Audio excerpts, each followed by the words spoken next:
ও মাই god, চমৎকার ইয়র্কারে মাটিতে লুটিয়ে পড়ল আন্দ্রে রাসেল। বোল্ড হয়ে চলে গেলেন প্যাভিলিয়নে। ইশান্ত শর্মা যেন মনে করিয়ে দিল মুস্তাফিজুর রহমানের স্মৃতি। হ্যাঁ দর্শক, বিস্তারিত জানতে পুরো ভিডিওটি না টেনে সম্পূর্ণ দেখুন।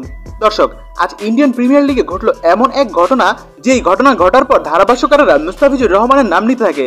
কারণ ঘটনাটি হয়েছে এমন, কার্যত ইশান্ত শর্মার করা একটি ইয়র্কার ডেলিভারির বল ঠিকমতো ব্যাটে বলে করতে পারেনি আন্দ্রে রাসেল, যে কারণে বল চলে যায় আন্দ্রে রাসেল স্টাম্পে এবং আউট হয়ে তিনি মাটিতে লুটিয়ে পড়েন।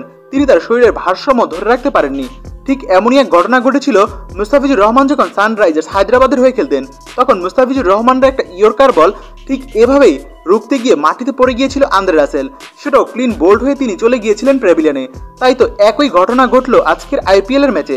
শেষ ওভারের দ্বিতীয় বলটি ঠিকমতো ব্যাটে বলে করতে পারেনি আন্দ্রে রাসেল, যে কারণে একইভাবে বোল্ড আউট হয়েছেন তিনি। এজন্য মুস্তাফিজুর রহমানের স্মৃতি মনে করিয়ে দিল ইশান্ত শর্মা।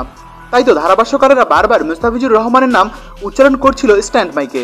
আর আউট হওয়ার পর আন্দ্রে রাসেল এমন ইয়র্কার ডেলিভারির প্রশংসা করেন। তিনি হাত উঁচিয়ে ব্যাটের মাধ্যমে তালি দিয়ে বুঝান যে ইয়র্কার ডেলিভারিটা খুব সুন্দর হয়েছে।